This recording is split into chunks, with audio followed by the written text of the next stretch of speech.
नमस्कार, search story में आपका स्वागत है। मैं हूं संजना। आइए नजर डालते हैं आज की कुछ खास खबरों पर। महोबा जनपद के थाना पनवाड़ी में बिना मान्यता के संचालित आवासीय विद्यालय में कक्षा 5 की छात्रा के साथ विद्यालय संचालक ने रात्रि में जबरन यौन उत्पीड़न किया। महोबा जनपद के थाना पनवाड़ी में बिना मान्यता के संचालित आवासीय विद्यालय में कक्षा 5 की छात्रा के साथ विद्यालय संचालक ने रात्रि में जबरन यौन उत्पीड़न किया। किसी तरह लड़की अपने को बचाकर स्कूल से भाग गई और परिवार के साथ पुलिस से शिकायत करने पहुंच गई। सूचना पाकर अपर पुलिस अधीक्षक सहित पुलिस बल मौके पर पहुंच गया। घटना को अंजाम देकर आरोपी अध्यापक मौके से फरार हो गया है, जिसकी तलाश में पुलिस जुट गई है। पुलिस ने पीड़िता का डॉक्टरी परीक्षण कराया है। छात्रा के साथ घटित हुई घटना की जानकारी पाकर बेसिक शिक्षा अधिकारी भी मौके पर पहुंच गए। बेहतर शिक्षा के नाम पर छात्र छात्राओं के साथ हो रहे यौन उत्पीड़न की घटनाएं प्रदेश में थमने के नाम नहीं ले रही हैं। ताजा मामला महोबा जनपद के थाना पनवाड़ी कस्बे का है। कस्बे में बीएल मेमोरियल आवासीय विद्यालय संचालित है, जिसका विभाग द्वारा मान्यता भी नहीं है। विद्यालय का संचालक और अध्यापक बीती रात विद्यालय के बच्चों के साथ में सोया हुआ था। आरोप है कि जब बच्चे सो गए तो अध्यापक महेश ने कक्षा 5 में पढ़ने वाली नाबालिग लड़की को अपने बिस्तर पर ले गया और उसके साथ छेड़खानी कर उसका यौन उत्पीड़न करने लगा। अपनी मनमर्जी करने के बाद जब कलयुगी अध्यापक ने लड़की को उसके बिस्तर पर लिटा दिया और सबके सो जाने के बाद लड़की डरी सहमी 5 किलोमीटर दूर अपने गांव जखा पैदल पहुंची। वहां अपनी आपबीती परिजनों को बताई। बेटा क्या कहाँ पढ़ते हो आप और क्या हुआ पूरा मामला? बीएल में पढ़ते हैं। उसमें रात को सरिया ने हमको उठाया, अपने बेड पे लिटाया है और फिर उंगलियां गुचने लगे। कौन सर है ये? महेश सर जी। तो क्या स्कूल में ही रहते हैं? हाँ। आवासीय विद्यालय है क्या? हाँ। हैं? हाँ, आवासीय बीएल मेमोरियल। कितने में पढ़ती हो आप? 5।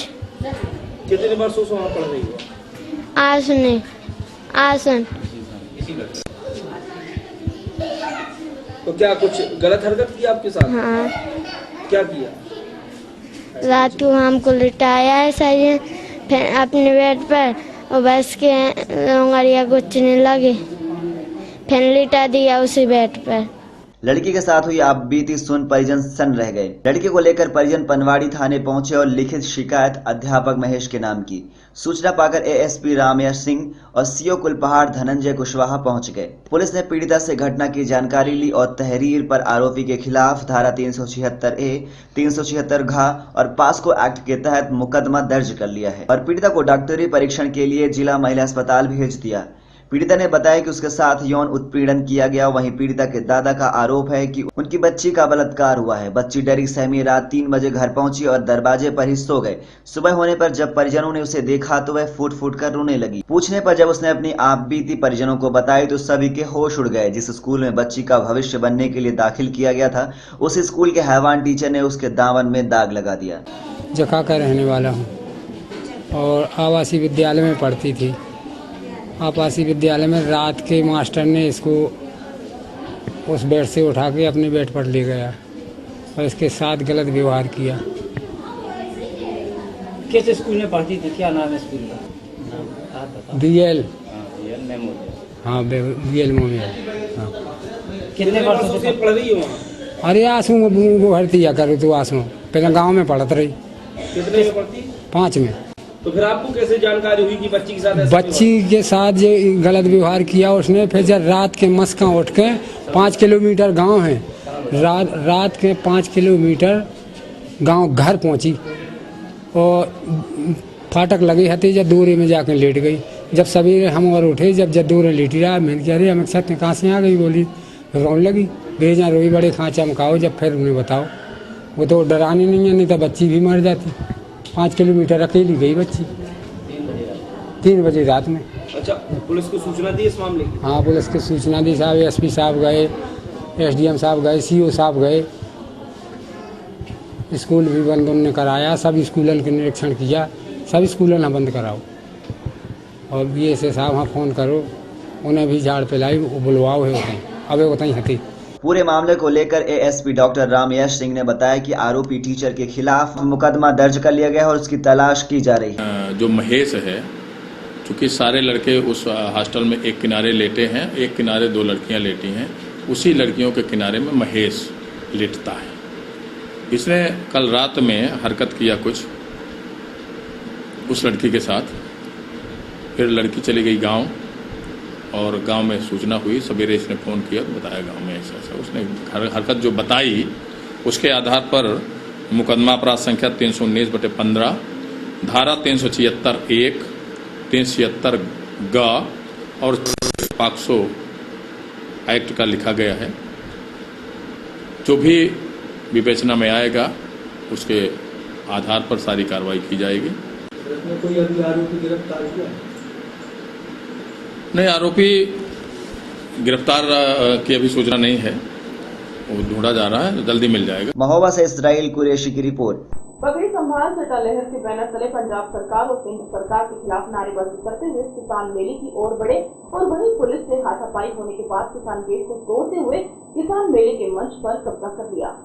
पंजाब एग्रीकल्चर यूनिवर्सिटी की तरफ से गुरदासपुर में आज किसान मेले का आयोजन किया गया है और किसान मेले के उद्घाटन करने के लिए अभी पंजाब के संसदीय सचिव कृषि विभाग गुरबचन सिंह वाहेवली और पंजाब एग्रीकल्चर यूनिवर्सिटी आला अधिकारियों का पहुंचना था कि उनसे पहले ही सैकड़ों की पगड़ी संभाल जटा लहर के बैनर ले पंजाब सरकार और केंद्र सरकारों के खिलाफ नारेबाजी करते हुए किसान मेले की ओर बढ़े और सभी पुलिस ने हाथापाई होने के बाद किसान गेट को तोड़ते हुए किसान के मेले मंच पर कब्जा कर लिया। गुरदासपुर के पंजाब एग्रीकल्चर यूनिवर्सिटी के कैंपस में आज किसान मेले के दौरान किसानों की जत्थेबंदी पगड़ी संभाल जटा लहर की तरफ से मेले के मंच को अपने कब्जे में किया गया। किसान आगुओं का कहना था कि उनकी तरफ से पहले अपनी मांगों को लेकर सड़कों और रेलवे ट्रैक को निशाना बनाया गया था, लेकिन राज्य सरकार ने उनकी मांगों पर गंभीरता नहीं दिखाई और अब उन्होंने यह ऐलान किया है कि वह पंजाब में होने वाले सभी किसान मेलों में अपना कब्जा कर किसानों के हक में अपना आवाज उठाएंगे और पंजाब के सभी किसानों को जागरूक करेंगे कि वह राज्य सरकार और पंजाब एग्रीकल्चर यूनिवर्सिटी की तरफ से मान्यता प्राप्त कीटनाशक और बीज ना खरीदे। वहीं किसानों की तरफ से रोष जताते हुए किसान मेले के मंच पर कब्जा किया गया और वहां लगे पंजाब एग्रीकल्चर यूनिवर्सिटी के बैनर को हटाकर अपने पगड़ी संभाल जटा लहर के बैनर लगा स्टेज में किसान आगुओं ने संबोधन किया।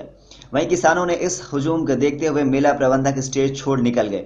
वहीं इस मेले के दौरान जो स्टॉल लगे थे वह भी खाली ही हो रहे थे और कोई भी अकाली नेता इस मेले में नहीं पहुंचा। वहीं इन किसानों ने मांग रखी कि उनके गन्ने की फसल के बकाये दिए जाएं और साथ ही उन्होंने यह भी मांग की कि धान, सरबती और बासमती आदि फसलों का खरीद मूल्य राज्य सरकार तय करेगी। अगर ऐसा नहीं हुआ तो किसानों ने चेतावनी दी कि उनकी तरफ से आने वाले दिनों में वह संघर्ष और तेज करेंगे। आज मेला लाया जा रहा ये सिर्फ सरकार की फजूल खर्ची आ, क्योंकि 1943 43 कणक के बीज तो बाद पंजाब यूनिवर्सिटी को कोई लुधियाना यूनिवर्सिटी को कोई भी नई वैरायटी नहीं आई। इन्हें झोने दी वैरायटियां जिन्ना पंजाब झोना बीजा जा रहा, जिन्नी कणक बीजी जा रही है, सारिया वैरायटियां हरियाणे दी राजस्थान दी ने। गन्ने की वैरायटी जी सीओ जे 64 सी वो खत्म हो चुकी है। गन्ने दी जिन्नियां वैरायटियां ने वो सारिया बाद दियां ने। मेले का फायदा की आ? ये मेला मैच एक ड्रामा वा। इस करके ये तो फजूल खर्ची करने बजाय जिमीदार की सहायता करनी चाहिए।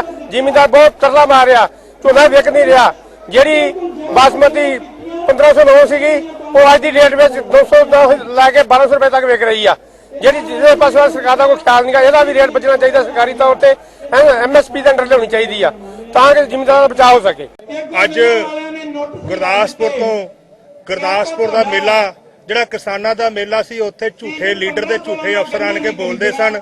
ਅੱਜ ਉਹਨਾਂ ਨੂੰ ਇੱਥੋਂ ਭਜਾਤਾ ਤੇ ਕਿਸਾਨਾਂ ਨੇ ਆਪਣੇ ਮੇਲੇ ਤੇ ਆਪ ਕਬਜ਼ਾ ਕੀਤਾ ਤੇ ਇੱਥੇ ਇਹ ਮੇਲੇ ਦੇ ਵਿੱਚ ਝੂਠੀਆਂ ਜਿਹੜੀਆਂ ਆਪਣੇ ਜਾਲੀ ਦਵਾਈਆਂ ਦਿੱਤੀਆਂ ਜਾਂਦੀਆਂ ਸਨ, ਜਾਲੀ ਬੀਜ ਦਿੱਤੇ ਜਾਂਦੇ ਸਨ, ਕਿਸਾਨਾਂ ਨਾਲ ਖਿਲਵਾੜ ਕੀਤੀ ਜਾ ਰਹੀ ਹੈ। ਅੱਜ ਅਸੀਂ ਕਿਸਾਨਾਂ ਨੂੰ ਜਗਾਉਣ ਆਏ ਆ ਕਿ ਇੱਥੋਂ ਜੇ 1509 ਮਾਨਤਾ ਪ੍ਰਾਪਤ ਨਹੀਂ ਸੀ, ਜੇ 1121 ਮਾਨਤਾ ਪ੍ਰਾਪਤ ਨਹੀਂ ਸੀ, ਜੇ ਸ਼ਰਤੀਆਂ ਮਾਨਤਾ ਪ੍ਰਾਪਤ ਨਹੀਂ ਸੀ ਤੇ ਫਿਰ ਕਿਸਾਨਾਂ ਨੂੰ ਇੱਥੋਂ ਦਿੱਤੀ ਕਿਉਂ? ਜੇ ਦਿੱਤੀ ਆ ਤੇ ਫਿਰ ਖਰੀਦ ਵਿੱਚ ਉਹਨਾਂ ਨਾਲ ਖਿਲਵਾੜ ਕਿਉਂ ਕੀਤੀ ਜਾ ਰਹੀ ਆ? ਇਹ ਇਹਨਾਂ ਨੇ ਮਾਲਵੇ ਦੇ ਵਿੱਚ ਇੱਕ 40 ਦਵਾਈ ਦਿੱਤੀ ਸੀ ਚਿੱਟੇ ਮੱਛਰ ਵਾਲੀ ਤੇ ਸਾਡੇ ਮਾਝੇ ਦੇ ਵਿੱਚ ਦੁਆਬੇ ਵਿੱਚ ਪੱਤਾ ਲਪੇਟ ਵਾਲੀ ਜਿਹੜੀ ਜਾਲੀ ਦਵਾਈ ਆ ਇਹ ਸਰਕਾਰ ਨੇ ਦਿੱਤੀ। ਬੜਾ ਤਕੜਾ ਕਿਸਾਨਾਂ ਨਾਲ ਫਰਾਡ ਕੀਤਾ। ਮੈਂ ਤੁਹਾਡੀ ਮੀਡੀਆ ਅੱਗੇ ਬੇਨਤੀ ਕਰਾਂਗਾ ਕਿ ਤੁਸੀਂ ਪਿੰਡਾਂ ਵਿੱਚ ਜਾ ਕੇ ਵੇਖੋ ਕੀ ਹਾਲਾਤ ਹੈ। ਕਿਸਾਨ ਆਪਣਾ ਆਤਮ ਹੱਤਿਆ ਕਰ ਰਿਹਾ। ਸੇਖਵਾਂ ਪਿੰਡ ਦਾ ਕਿਸਾਨ ਆਤਮ ਹੱਤਿਆ ਕਰਕੇ ਮਰ ਗਿਆ। ਇਹੋ ਜੀ ਸਰਕਾਰ ਦਾ ਕੀ ਕਰਨਾ ਜਿਹੜੀ ਸਰਕਾਰ ਕਿਸਾਨਾਂ ਦੀ ਧਰਤੀ ਸਮਝਾਉਂਦੀ ਕਹਿੰਦੀ ਆ, ਅੱਜ ਉਹ ਬਾਬੇ ਦੇ ਮਗਰ ਤੁਰੀ ਫਿਰਦੀ ਆ। ਉਹਨੂੰ ਬਾਬੇ ਦਾ ਹੇਤ ਤੇ ਜਾਗ ਪਿਆ, ਕਿਸਾਨਾਂ ਦੇ ਕਦੋਂ ਜਾਗੂਗਾ? ਇਸ ਕਰਕੇ ਕਿਸਾਨਾਂ ਨੇ ਇੱਥੇ ਜਿਹੜਾ ਆ ਉਹ ਅੱਜ ਆਪਣਾ ਰੋਸ ਮੁਜ਼ਾਹਰਾ ਕਰਕੇ ਕਿਸਾਨਾਂ ਦੇ ਵਿੱਚ ਕਬਜ਼ਾ ਕੀਤਾ। ਜਿੰਨੇ ਵੀ ਕਿਸਾਨ ਮੇਲੇ ਕੀਤੇ ਜਾਣਗੇ हर किसान मेले ते असीं अपना कब्जा करके ते किसानां नूं जागृत करांगे। अज मैं एक होर गल कहनी चाहुंदा, जे सरपति 1121 ते 1509 दा स्थानक मुल ना कीता गया, जे ओह 2-3000 रुपया मुल ना बन्निया गया ते पिंडां दे विचों किसान सड़कां ते रेलवे ट्रैक दे उत्ते थोड़े दिनां विच उतर आउणगे। गुरदासपुर से अवतार सिंह की रिपोर्ट। सिख जथेबंदियों की तरफ से डेरा सिरसा मुखी गुरमीत राम रहीम से माफी मुद्दे को लेकर आज पंजाब बंद का ऐलान किया गया। सिख जथेबंदियों की तरफ से डेरा सिरमा मुखी गुरमीत राम रहीम के माफी मुद्दों को लेकर आज पंजाब बंद का ऐलान किया गया था, लेकिन इसके चलते पंजाब के सभी जिलों में असर कम ही देखने को मिला। और गुरदासपुर जिले की बात करें तो बंद का असर बिल्कुल भी नहीं देखने को मिला। गुरदासपुर जिले के सभी कस्बे और गांवों में सभी दुकानें खुली रही और गुरदासपुर के बाजारों में वैसे ही आवाजाही देखने को मिली जैसी रोजाना की तरह होती है। और लोगों का कहना है कि इस पंजाब बंद के ऐलान के जो संदेश हैं वह उन तक नहीं पहुंचा है और इसलिए उनकी तरफ से ना तो किसी भी मुद्दे का समर्थन किया जा रहा है और ना ही वह किसी के विरोध में है। देखो शहर सारा खुला है, कारण यही है कि किसी लोगों को पता ही नहीं कि अज स्ट्राइक है, बंद है, कुछ किसी को कोई नॉलेज नहीं है ये बारे। क्यों या तो अनाउंसमेंट होंगी शहर के शहर बंद किया जाए, शहर का सारा सहयोग मिल जाता, तो शहर का सहयोग तां मिलता जो शहर वाले को पता हो, उस तरह किस पता मिलेगा। इस करके कोई ये सक्सैसफुल होने कोई गल नहीं है, कोई कॉल नहीं हुई, कोई कॉल तरह की किसी तरह की कोई कॉल नहीं हुई, कोई कॉल नाल ही चलेगा। ਉਹਦਾ ਕਾਰਨ ਹੈ ਕਿ ਇਹ ਤੇ ਪ੍ਰਸ਼ਾਸਨ ਨੇ ਵੀ ਅੱਜ ਬੜੀ ਸਖਤੀ ਕੀਤੀ, ਜਿਹੜੇ ਬੈਡ ਐਲੀਮੈਂਟ ਸੀ ਆਂਦੇ ਸੀ ਉਹ ਕੋਈ ਨਹੀਂ ਐਂਟਰ ਕਰ ਸਕਿਆ ਔਰ ਜਿਹੜਾ ਪੰਜਾਬ ਪੂਰਨ ਰੂਪ 'ਚ ਖੁੱਲ੍ਹਾ ਇਹ ਪ੍ਰਸ਼ਾਸਨ ਦੀ ਮਿਹਰਬਾਨੀ ਨਾਲ ਹੀ ਖੁੱਲ੍ਹਿਆ। ਅਗਰ ਪ੍ਰਸ਼ਾਸਨ ਚਾਹੇ ਤੇ ਇਸ ਅਮਨ ਸ਼ਾਂਤੀ ਹੈ, ਇਸ ਕਰਕੇ ਜਿਹੜਾ ਵਪਾਰ ਮੰਡਲ ਵੀ ਇਸ ਗੱਲ ਦੀ ਨਿਖੇਧੀ ਕਰਦਾ ਕਿ ਇਹ ਜਿਹੜਾ ਆਬਾਦ ਨਗੇ ਵਪਾਰ ਦਾ ਬਹੁਤ ਮਾੜਾ ਹਾਲ ਹੈ ਤੇ ਕੰਮ ਜਿਹੜਾ ਸੁਚਾਰੂ ਰੂਪ ਚੱਲਣਾ ਚਾਹੀਦਾ।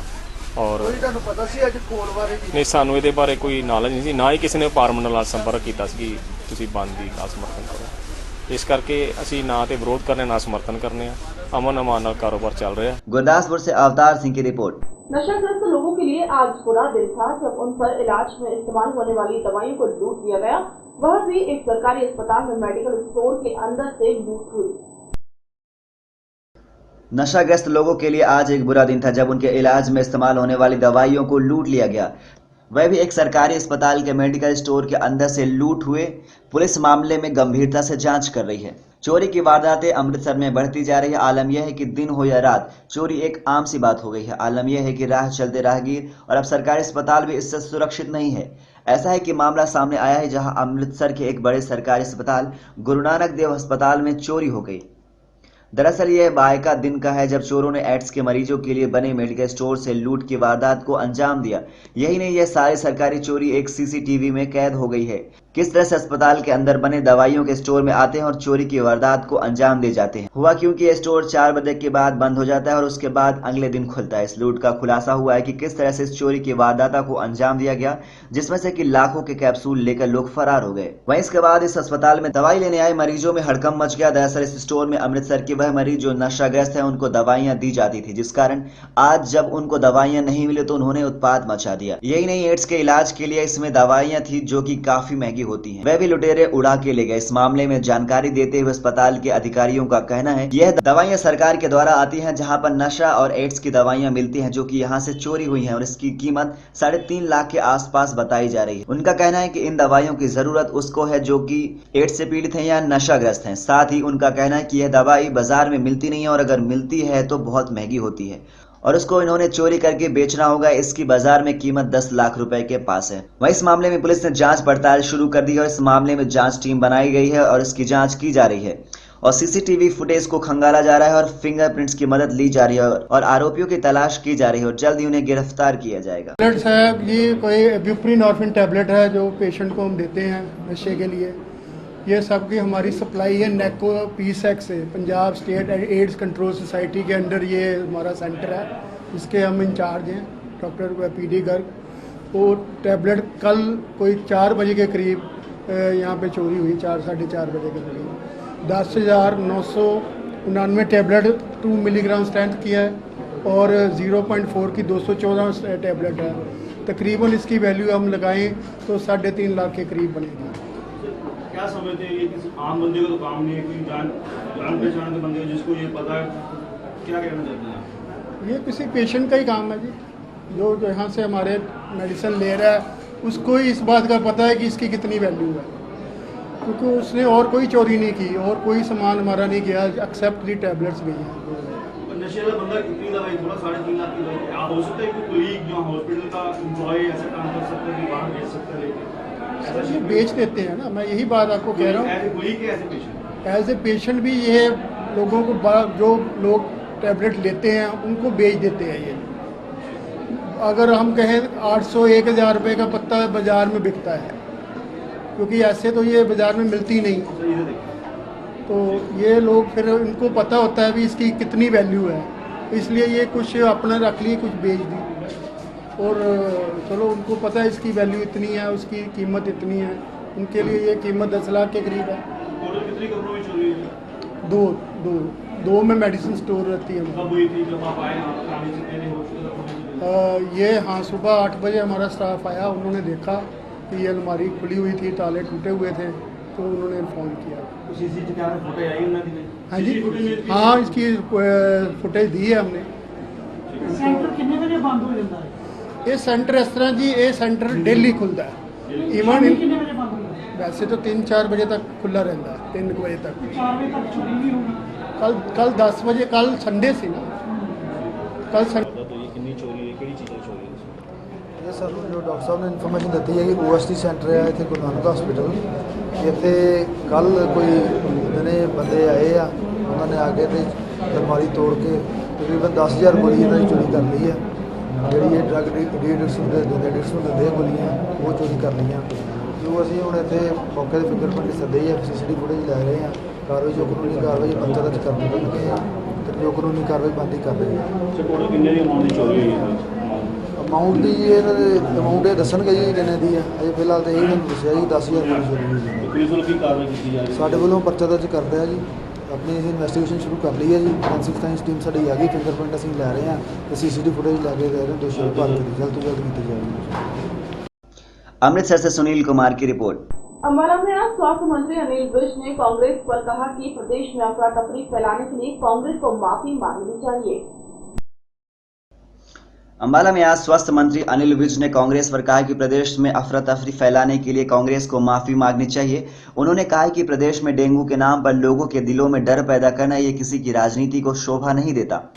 डेंगू तो खत्म हो ही रहा है और हो ही जाएगा, लेकिन प्रदेश में अफरा तफरी फैलाना और प्रदेश में डर पैदा करना, पैनिक पैदा करना, ये किसी राजनीतिक पार्टी के नेता को शोभा नहीं देता। कांग्रेस पार्टी को इसके लिए माफी मांगनी चाहिए। इसके लिए कांग्रेस माफी मांगे। उन्होंने बढ़ते हुए बिजली के दामों पर कहा है कि वो इस पर विचार कर रहे हैं। फ्लैट रेट कर दिया है। देखिए, पहले हम विरोध करते थे सरकार तक आवाज़ पहुंचाने के लिए, और अब हम सरकार में हैं और सरकार में बैठ के हमने अब भी विचार किया। क्या ये बड़े रेट? अब विचार किया है तो इसका मतलब कि हमारा कंसर्न है और उस पर चर्चा हो रही है। स्वास्थ्य मंत्री अनिल विज ने आज कांग्रेस को आड़े हाथों लेते हुए कहा कि किसी की राजनीतिक पार्टी को इस तरह से प्रदेश के लोगों के दिलों में डेंगू के नाम पर डर फैलाना शोभा नहीं देता। अच्छा हो कांग्रेस इसके लिए माफी मांगे। अनिल विज जिस समय विपक्ष में थे तो थोड़े से ही बिजली के दाम बढ़ाने पर वो प्रोस्टेट थे, लेकिन अपनी ही सरकार जब लगातार दाम बढ़ाए जा रही है तो वे खामोश हैं। वे केवल इतना ही कह पा रहे हैं कि सरकार में है और इस पर विचार कर रहे हैं। दिल्ली के मुख्यमंत्री अरविंद केजरीवाल द्वारा नरेंद्र मोदी के विदेशी दौरे पर भारतीयों को कोई लाभ नहीं हो रहा है। कहने पर विज ने कहा है कि नरेंद्र मोदी को लोगों ने इसलिए भी वोट दिया था कि विदेशों में जो भारत की छवि गिरी है उसे सुधारा जा सके, और वे सुधार रहे हैं। लेकिन केजरीवाल जैसे नेता की समझ में इस तरह की बातें नहीं आ सकती हैं। देखिए, नरेंद्र मोदी जी को लोगों ने इसलिए भी वोट दिया था कि विदेशों में जो भारत की गिरी हुई छवि है उसको सुधारा जाए, और नरेंद्र मोदी जी ने उसको सबसे प्राथमिकता दी है। और आज नरेंद्र मोदी जी के विदेशों में, हर देश में जाने से ही है कि आज हिंदुस्तान की साख बढ़ी है, और आज UNO में, सुरक्षा परिषद में भारत को भी शामिल करने के बारे में विचार होने जा रहा है। ये बहुत बड़ी उपलब्धि है, लेकिन केजरीवाल जैसे नेताओं की समझ में ये बातें नहीं आ सकती हैं। अम्बाला से रोजी बहल की रिपोर्ट। हत्या के मामले में आरोपी इंडियन नेशनल लोक दल के पूर्व विधायक बलवीर सिंह वाली को मदद करने के मामले में गुड़गांव के एक निजी हॉस्पिटल की भूमिका सवालों के घेरे में है।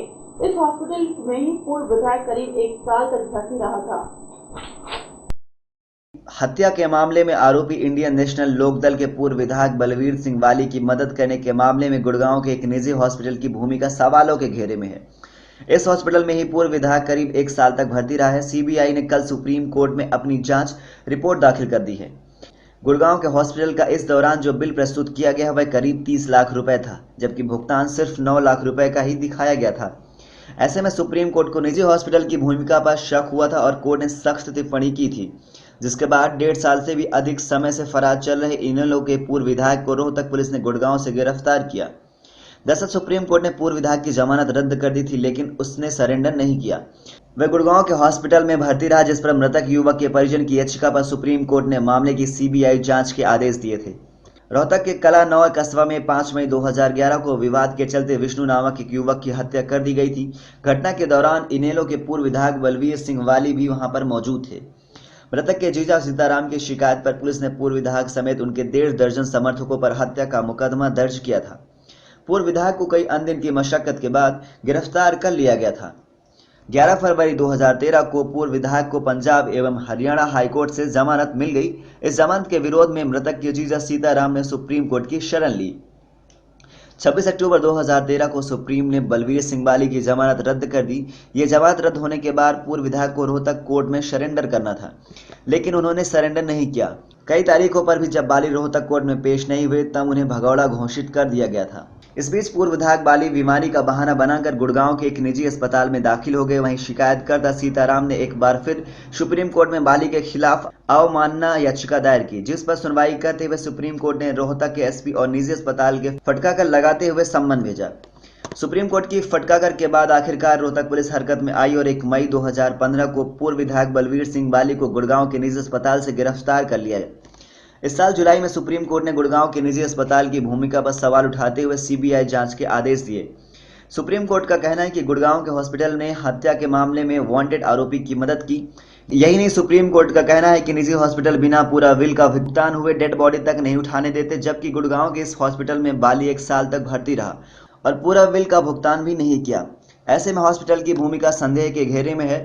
दरअसल इस हॉस्पिटल ने दर्शाया है कि 11 अप्रैल 2014 को भर्ती हुए थे और 1 मई 2015 तक भर्ती रहे। जब तक रोहतक पुलिस ने उन्हें गिरफ्तार नहीं कर लिया, सुप्रीम कोर्ट ने हॉस्पिटल के एमडी को भी कड़ी फटकार लगाई। साथ ही रोहतक के एसपी को भी सम्मन भेजा था। इसी के बाद रोहतक पुलिस ने कार्रवाई कर बाली को गुड़गांव के निजी हॉस्पिटल से गिरफ्तार किया। बाली फिलहाल रोहतक की सुनरिया जेल में है। सीबीआई ने सुप्रीम कोर्ट में जांच रिपोर्ट सौंप दी है, जिसमें गुड़गांव हॉस्पिटल व रोहतक पुलिस की भूमिका संदेह के दायरे में पाई गई है। आरोप तो कर उसमें 302 का तो सही, उसमें हाई कोर्ट से उन्हें बेल मिल गई थी, सुप्रीम कोर्ट से वो मैंने खारिज करा दी थी। उसके बाद से वो भगोड़ा था। भगोड़ा होने के बाद मैंने दोबारा से फिर सुप्रीम कोर्ट में दायर करी। लगभग 1 साल सवा साल वो बाहर रह गया था। तो उसमें 1 साल सवा साल बाहर रहने के बाद मैंने सुप्रीम कोर्ट में ये अपील करी थी भाई ये वहाँ गुड़गांव एक प्राइवेट हॉस्पिटल है, उसके अंदर ये रह रहा था और गलत तरीके से रह रहा था। उसमें ये बीमार था और हमारा ये था कि पुलिस इसको जानबूझ के गिरफ्तार नहीं कर रही, इसलिए वो हमने वहाँ सुप्रीम कोर्ट में लगा। हाँ, लेकिन सुप्रीम कोर्ट ने सीबीआई को ये केस दिया था भाई इसमें आप 2 महीने के अंदर अंदर आप इसमें ये बताएं भाई इसमें गलती पुलिस की प्रशासन की है या डॉक्टर की मिलीभगत से वो वहाँ रह रहा है। तो उसमें सीबीआई ने उसकी इंक्वायरी करके और वो रिपोर्ट 2 महीने के अंदर वहाँ से अब आगे की तो जैसे सुप्रीम कोर्ट किसको गलत ठहराएगा, पुलिस प्रशासन को ठहराएगा या डॉक्टर प्राइवेट डॉक्टर उसको हॉस्पिटल वाले को ठहराएगा। तो आपको पहले संदेशा था कि उनकी मिलीभगत से हो रही है? हाँ, अंदेशा था। जो 302 का मुलजिम और 1-1.5 साल से वो वहाँ रह रहा है बिना किसी इसका जांच के, और जबकि वो ना बीमार था वहाँ, तो इस बात का अंदेशा तो था। लेकिन बार बार मैं पुलिस को कहता रहा अभी वहाँ गुड़गांव है तो वहाँ से आप पकड़ लीजिए, लेकिन पुलिस ने भी कोई खास कार्रवाई नहीं करी। रोहतक से दिनेश कौशिक की रिपोर्ट। अम्बाला छावनी के एसपी कार्यालय परिसर में पकड़े गए नशीले पदार्थों को जलाया गया। अम्बाला छावनी के एसपी जीआरपी कार्यालय परिसर में आज रेलवे के IG Paramjit Singh, SP railway Manisha Chaudhary, commando SP पार्षद दलजीत सिंह भाटिया की देखरेख में एनडीपीसी एक्ट के तहत पकड़े गए नशीले पदार्थों को जलाया गया। उन्होंने कहा है कि रेलवे स्टेशनों पर सुरक्षा की दृष्टि से और अधिक कैमरे लगाए जा रहे हैं। उससे पहले पार्षद दलजीत भाटिया ने बताया कि इस तरह के नशीले वस्तुएं नष्ट करने के लिए पार्षद को बुलाना जरूरी होता है, इसलिए उनके सामने ये नशीले पदार्थों को नष्ट किया गया। वहीं आईजी परमजीत ने बताया कि जलाए गए सामान में 459 किलो चूरा पोस्ट, 257 किलो गांजा, 99 किलो चरस, 435 ग्राम स्मैक, 19 किलो खसखस व 100 नशीली गोलियां थी। साथ ही 4 किलो 453 ग्राम अफीम भी जलाई गई। आईजी ने बताया कि रेलवे में सुरक्षा को लेकर विशेष कदम उठाए गए हैं। महिला यात्रियों के लिए सुरक्षा पहले से और भी मजबूत की गई है। एक अन्य प्रश्न का उत्तर देते हुए उन्होंने कहा है कि हम रेलवे स्टेशनों पर सुरक्षा की दृष्टि से और अधिक कैमरे लगाएंगे। क्या कारण था? आज हमें मैसेज मिला कि रेलवे पुलिस द्वारा जो बरामदगी पिछले 5-4 साल से एनडीपीएस एक्ट के तहत जो मटेरियल और जो ड्रग्स और नशीली दवाएं और कैप्सूल वगैरह जो इन्होंने जब्त किए थे उनको डिस्ट्रॉय करना है, तो इसके लिए पार्षद की मौजूदगी ज़रूरी थी। उसके कारण मैं यहाँ पे आया हूँ और मेरी मौजूदगी में ये सब मटेरियल आग के हवाले किया गया है और ये बहुत सराहनीय कदम है। किया जा रहा है महिलाओं की सुरक्षा से लेके हमने रेल वार्डन्स के साथ उनको एसोसिएट करके और एक मुहिम छेड़ी हुई है ईव टीजिंग स्क्वाड्स बना के। उसके अलावा जो ज़िलों के अंदर महिला थाने जो गठित किए गए हैं उनकी मदद से वो भी हम चेकिंग करते हैं प्लेटफॉर्म के ऊपर और ट्रेन के ऊपर। तो इस टाइप की मुहिम हमने छेड़ी हुई है। एक व्हाट्सएप ग्रुप बनाया था सर, कितना कारगर सिद्ध हो रहा है? बहुत आज के दिन कुछ के अलावा आगे फ्यूचर में भी टेक्नोलॉजी हमेशा हेल्प करती है। सीसीटीवी कैमरे की भी बात चल रही थी ट्रेन में लगाने की। सीसीटीवी कुछ स्टेशंस के ऊपर ऑलरेडी लगे हुए हैं हमारे पास और कुछ स्टेशंस के ऊपर हमने ऑलरेडी एक प्रपोजल भेजा हुआ है, क्योंकि ये जुरिस्डिक्शन रेलवे अथॉरिटीज़ का है। तो हमने केस बना के भेजा है, वो लगाते हैं उसमें। सर शाहबाद के पास जो मोटरार मिले थे 9 मोटरार मिल गए थे, एक रह गया था, क्या उसको ढूंढने का प्रयास अभी भी जारी है? हाँ, 51 इंच mm के जो वो मोटर्स मिले थे वो पैकिंग के हिसाब से 10 थे और 9 हमने बरामद कर लिए थे। एक का हमने काफ़ी कोशिश की, FSL को भी एसोसिएट किया, डॉग स्क्वाड्स को भी किया और लेकिन वो बाद में हमारे को जो रिपोर्ट मिली उसे पता लगा कि वो कोई उसमें एक्सप्लोसिव नहीं था। तो इनोसेंटली अगर कोई उठा के ले गया होगा उसको तो वो अपने पास रख के बैठा है। हमने अनाउंस भी कराया था, आप लोगों के माध्यम से भी मैसेज कराया था कि अपने पास ना रखें, लेकिन बाद में हमें रिपोर्ट मिली है कि उसमें कोई एक्सप्लोसिव ऐसी कोई वो नहीं थी कि कोई अगर उसके ऊपर चोट लगती एक्सप्लोड करेगा या कोई हानिकारक होता है, ऐसा कुछ नहीं है। तो तलाश बंद कर दी उसकी? फिलहाल तो हमने काफ़ी दिन उस दिन लगभग 5-7 दिन लगातार करी है तलाश, और क्योंकि बारिश थी उन दिनों में, गड्ढे थे, पानी भरा हुआ था, कुछ तो इनफैक्ट हमारे को गड्ढों से बरामद हुए थे। नहीं, ये जो हमने डिस्ट्रॉय किया है ये गांजा, चरस, स्मैक, नशीली गोलियां और खसखस, ये डिफरेंट क्वांटिटी है इसके अंदर, ये डिस्ट्रॉय की। तो ये सब चीज़ स्टेशन वगैरह से बरामद की गई है?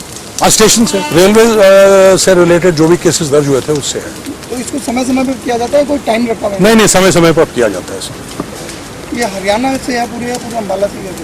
नहीं, पूरे हरियाणा के है। अम्बाला से रोजी बहल की रिपोर्ट।